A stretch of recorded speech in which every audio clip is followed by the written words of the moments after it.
Europa em ebulição. É assim que se inicia o capítulo 13. Europa em ebulição é uma expressão que descreve um período de grande eferência social e política marcada por graves protestos e retificações em diversos países.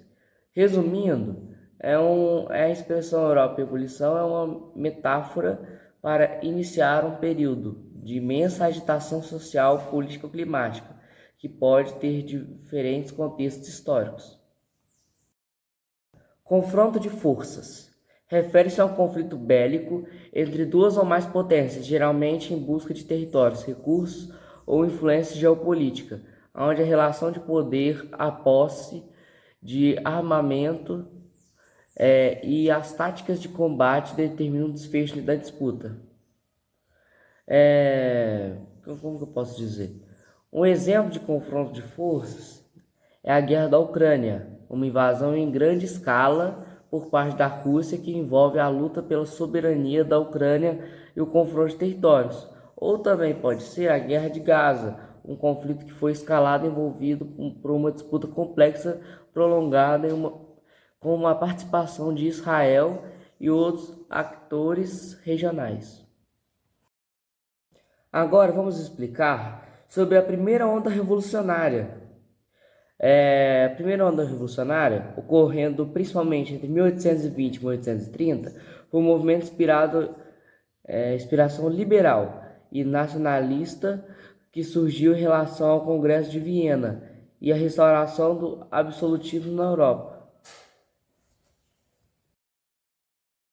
A primeira onda revolucionária não foi suficiente para abalar as monarquias europeias. Porém, em 1830, uma nova onda espalhou-se pela Europa e seus resultados foram mais abrangentes.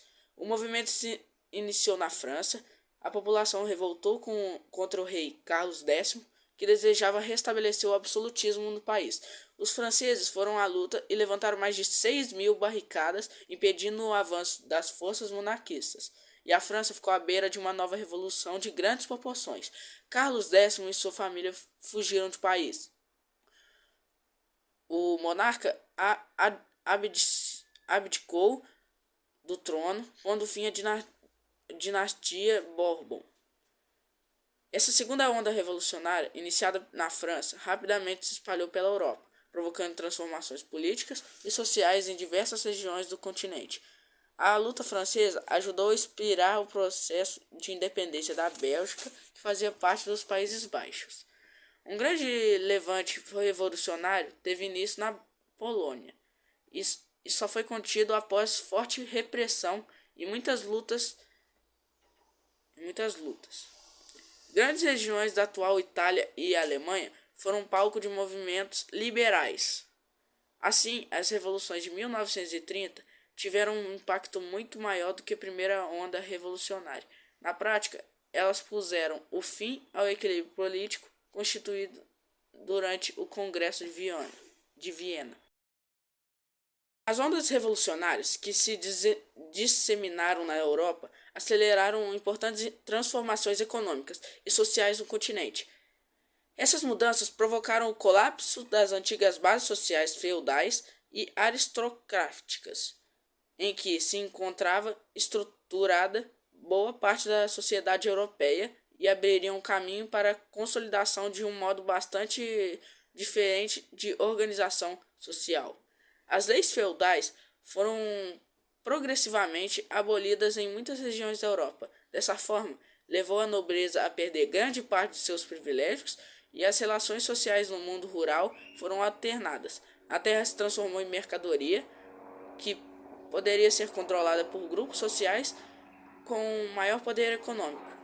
Como consequência, muitos camponeses perderam o acesso a terras, já que não tinham recursos para comprar ou manter propriedades rurais. Em razão disso, foram obrigados a abandonar o campo e buscar oportunidades de trabalho nas cidades. Isso favoreceu especialmente, a partir da metade do século XIX, o crescimento de diversas áreas urbanas, que passaram a abrigar a mão de obra barata para indústrias que expandiram.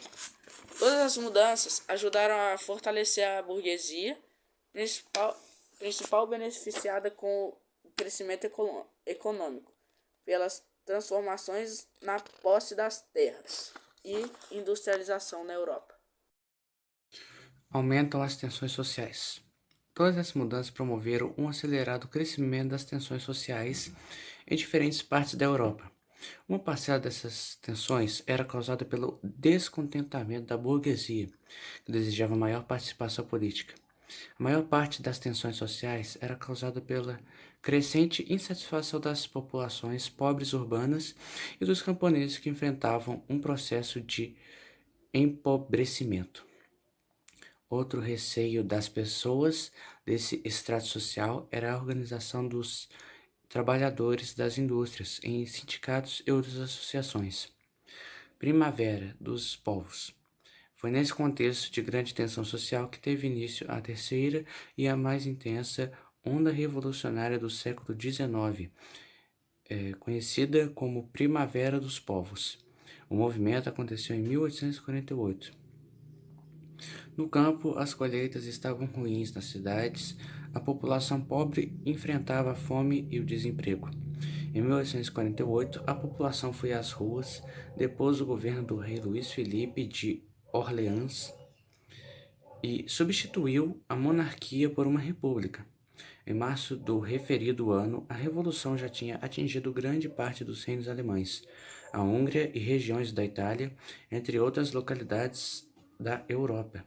Muitos desses manifestantes criticavam as condições de miséria em que vivia o proletariado e defendiam profundas mudanças socioeconômicas. A Primavera dos Povos acabou sendo derrotada rapidamente. As repúblicas foram suprimidas e as monarquias derrubadas foram restauradas. Fortalecimento da burguesia. Os governos restaurados passaram a construir alianças com a burguesia como uma forma de evitar novos movimentos radicais e populares. Entre as décadas de 1850 e 1870, foram promovidas também importantes reformas políticas liberais, entre elas medidas que permitiam aos burgueses votar e participar da formação dos governos.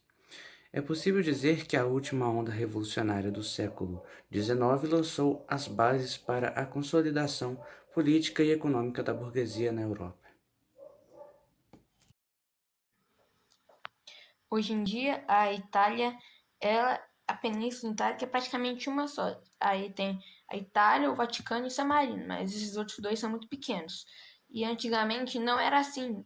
A Península tinha vários reinos, tipo Saboia, Piemonte, Nice, Lombardia, Vêneto, Parma, Módena, Romanha, Toscana, San Marino, Estados Papais e o Reino das Duas Sicílias. Eles eram os principais.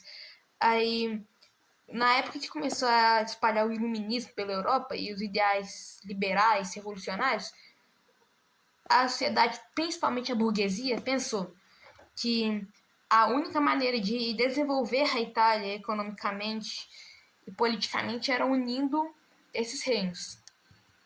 Aí, nessa época, quem destacava era o reino do Piemonte, que localizava no norte. E ele era um dos pioneiros nisso de unificar a Itália. Aí, até teve guerras contra o Império Austro-Húngaro que consolidaram o domínio deles na região. E esse domínio foi influenciado para unir toda a Itália, principalmente por meio das classes burguesas. O caso da Alemanha era similar ao da Itália. Os reinos queriam se unir para priorizar o desenvolvimento econômico e político da região em si. Porém, tinha apenas uma diferença. Todos os reinos ali da região eram submetidos a uma confederação, chamada Confederação Germânica, que não tinha muitos poderes de governo, de essas coisas, de ter muita influência, não. Era mais superficial. E, assim como na Itália, as ideias liberais e iluministas fizeram com que eles quisessem se unir para priorizar o desenvolvimento econômico. E assim como na Itália tinha o reino do Piemonte, que era pioneiro nesse assunto, na Alemanha tinha a Prússia, que era a região mais desenvolvida economicamente e mais industrializada. Com isso, ela queria expandir seu território para unir todos, aí por meio de acordos e guerras, como a guerra contra o Reino da Dinamarca, o Império Austro-Húngaro e a França, que aí teve a Guerra Franco-Prussiana.